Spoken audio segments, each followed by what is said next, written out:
Here's the president. That have taken place in the last week and the steps we're taking to address the rapidly evolving events. My national security team and I have been closely monitoring the situation on the ground in Afghanistan and moving quickly to execute the plans we had put in place to respond to every constituency, including and contingency, including the rapid collapse we're seeing now. I'll speak more in a moment about the specific steps we're taking, but I want to remind everyone how we got here and what America's interests are in Afghanistan. We went to Afghanistan almost 20 years ago with clear goals. Get those who attacked us on September 11, 2001, and make sure al-Qaeda could not use Afghanistan as a base from which to attack us again. We did that. We severely degraded al-Qaeda in Afghanistan. We never gave up the hunt for Osama bin Laden, and we got him. That was a decade ago. Our mission in Afghanistan was never supposed to have been nation building. It was never supposed to be creating a unified, centralized democracy. Our only vital national interest in Afghanistan remains today what it has always been: preventing a terrorist attack on America's homeland. I've argued for many years that our mission should be narrowly focused on counterterrorism, not counterinsurgency or nation building. That's why I opposed the surge when it was proposed in 2009 when I was vice president. And that's why, as president, I'm adamant that we focus on the threats we face today in 2021, not yesterday's threats. Today, the terrorist threat has metastasized well beyond Afghanistan. Al-Shabaab in Somalia, al-Qaeda in the Arabian Peninsula, al-Nusra in Syria, ISIS attempting to create a caliphate in Syria and Iraq, and establishing affiliates in multiple countries in Africa and Asia. These threats warrant our attention and our resources. We conduct effective counterterrorism missions against terrorist groups in multiple countries where we don't have permanent military presence. If necessary, we'll do the same in Afghanistan. We've developed counterterrorism over-the-horizon capability that will allow us to keep our eyes firmly fixed on the direct threats to the United States in the region and act quickly and decisively if needed. When I came into office, I inherited a deal that President Trump negotiated with the Taliban. Under his agreement, U.S. forces would be out of Afghanistan by May 1, 2021, just a little over 3 months after I took office. U.S. forces had already drawn down during the Trump administration from roughly 15,500 American forces to 2,500 troops in country. And the Taliban was at its strongest militarily since 2001. The choice I had to make as your president was either to follow through on that agreement or be prepared to go back to fighting the Taliban in the middle of the spring fighting season. There would have been no ceasefire after May 1. There was no agreement protecting our forces after May 1.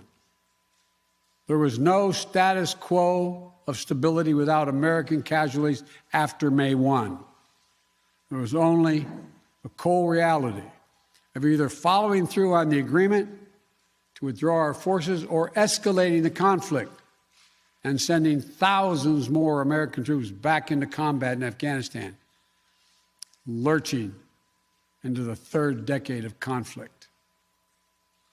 I stand squarely behind my decision. After 20 years, I've learned the hard way that there was never a good time to withdraw U.S. forces. That's why we're still there. We were clear-eyed about the risks. We planned for every contingency, but I always promised the American people that I would be straight with you. The truth is, this did unfold more quickly than we had anticipated. So what's happened? Afghanistan political leaders gave up and fled the country. The Afghan military collapsed. sometime without trying to fight. If anything, the developments of the past week reinforced that ending U.S. military involvement in Afghanistan now was the right decision. American troops cannot and should not be fighting in a war and dying in a war that Afghan forces are not willing to fight for themselves. We spent over $1 trillion. We trained and equipped an Afghan military force with some 300,000 strong, incredibly well equipped, a force larger in size than the militaries of many of our NATO allies. We gave them every tool they could need. We paid their salaries, provided for the maintenance of their Air Force, something the Taliban doesn't have. Taliban does not have an Air Force. We provided close air support. We gave them every chance to determine their own future. We could not provide them was the will to fight for that future. There's some very brave and capable Afghan special forces units and soldiers. But if Afghanistan is unable to mount any real resistance to the Taliban now, there is no chance that 1 year, 1 more year, 5 more years, or 20 more years of U.S. military boots on the ground would have made any difference. And here's what I believe to my core. It is wrong to order American troops to step up when Afghanistan's own armed forces would not. If the political leaders of Afghanistan were unable to come together for the good of their people, unable to negotiate for the future of their country when the chips were down, they would never have done so while U.S. troops remained in Afghanistan, bearing the brunt of the fighting for them. And our true strategic competitors, China and Russia, would love nothing more than the United States to continue to funnel billions of dollars in resources and attention into stabilizing Afghanistan indefinitely. When I hosted President Ghani and Chairman Abdullah at the White House in June, and again when I spoke by phone to Ghani in July, we had very frank conversations. We talked about how Afghanistan should prepare to fight their civil wars after the U.S. military departed, to clean up the corruption in government so that the government could function for the Afghan people. We talked extensively about the need for Afghan leaders to unite politically. They fail to do any of that.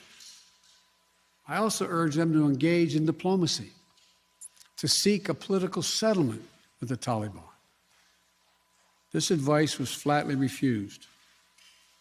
Mr. Ghani insisted the Afghan forces would fight, but obviously he was wrong. So I'm left again to ask of those who argue that we should stay, how many more generations of America's daughters and sons would you have me send to fight Afghanistan's civil war when Afghan troops will not? How many more lives, American lives, is it worth? How many endless rows of headstones at Arlington National Cemetery? I'm clear on my answer. I will not repeat the mistakes we've made in the past. Mistake of staying and fighting indefinitely in a conflict that is not in the national interest of the United States, of doubling down on a civil war in a foreign country, of attempting to remake a country through the endless military deployments of U.S. forces. Those are the mistakes we cannot continue to repeat because we have significant vital interest in the world that we cannot afford to ignore. I also want to acknowledge how painful this is to so many of us. The scenes we're seeing in Afghanistan, they're gut-wrenching, particularly for our veterans, our diplomats, humanitarian workers, for anyone who has spent time on the ground working to support the Afghan people, for those who have lost loved ones in Afghanistan, and for Americans who have fought and served in the country, serve our country in Afghanistan. This is deeply, deeply personal. It is for me as well. I've worked on these issues as long as anyone. I've been throughout Afghanistan during this war, while the war was going on, from Kabul to Kandahar to the Kunar Valley. I've traveled there on 4 different occasions.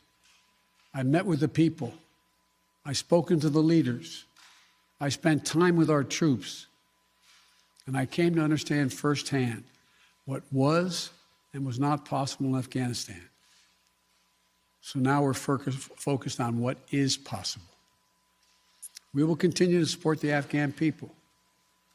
We will lead with our diplomacy, our international influence, and our humanitarian aid. We'll continue to push for regional diplomacy and engagement to prevent violence and instability.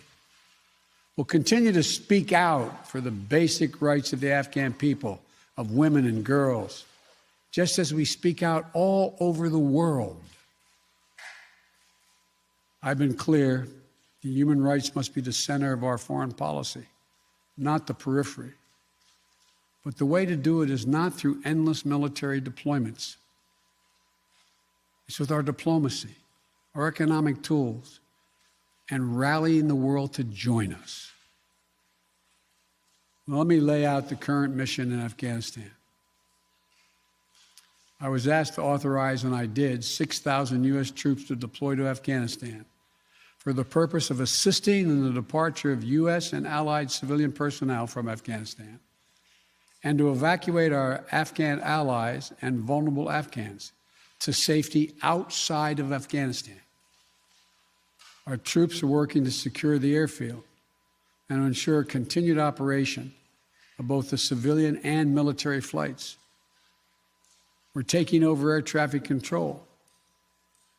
We have safely shut down our embassy and transferred our diplomats. Our diplomatic presence is now consolidated at the airport as well. Over the coming days, we intend to transport out thousands of American citizens who have been living and working in Afghanistan. We'll also continue to support the safe departure of civilian personnel, the civilian personnel of our allies who are still serving in Afghanistan.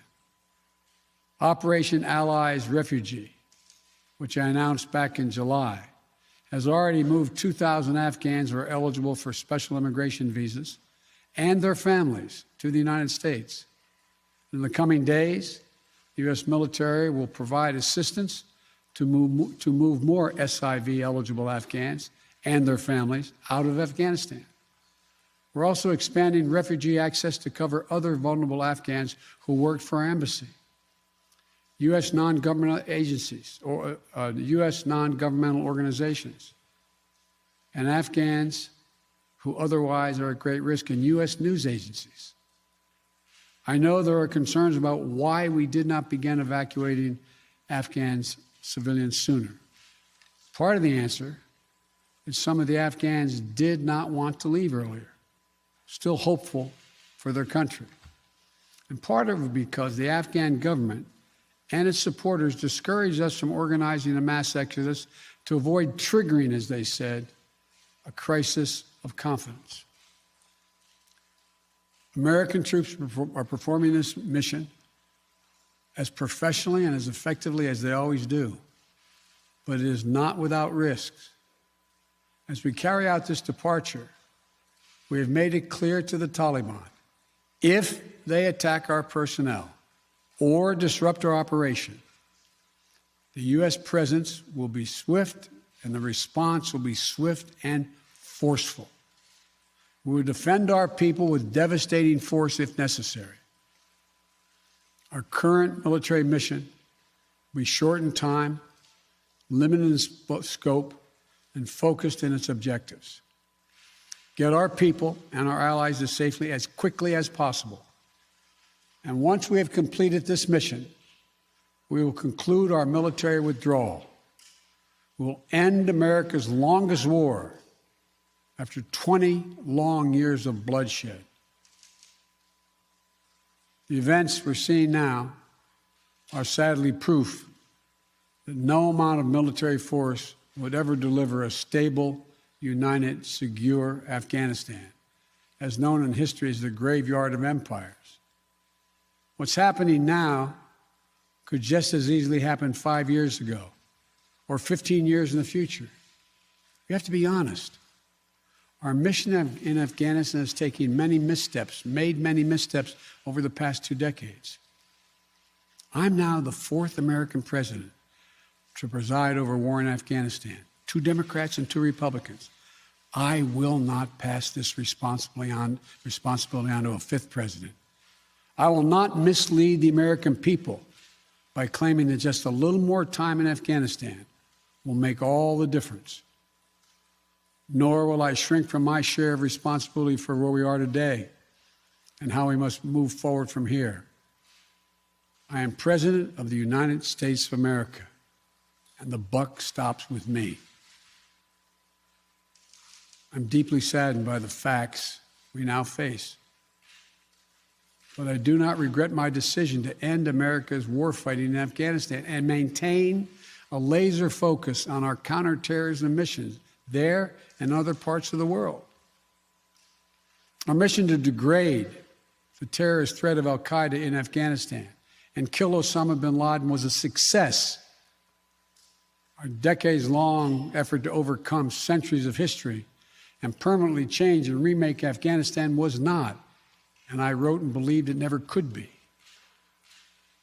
I cannot and will not ask our troops to fight on endlessly in another country's civil war, taking casualties, suffering life-shattering injuries, leaving families broken by grief and loss. This is not in our national security interest.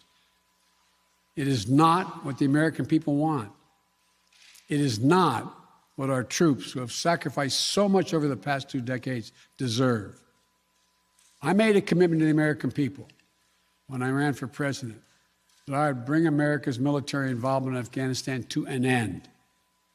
While it's been hard and messy, and yes, far from perfect, I've honored that commitment. More importantly, I made a commitment to the brave men and women who serve this nation that I wasn't going to ask them to continue to risk their lives in a military action that should have ended long ago. Our leaders did that in Vietnam when I got here as a young man. I will not do it in Afghanistan. I know my decision will be criticized, but I would rather take all that criticism than pass this decision on to another president of the United States, yet another one, a 5th one, because it's the right one, it's the right decision for our people, the right one for our brave service members who risk their lives serving our nation, and it's the right one for America. Thank you. May God protect our troops, our diplomats, and all brave Americans serving in harm's way.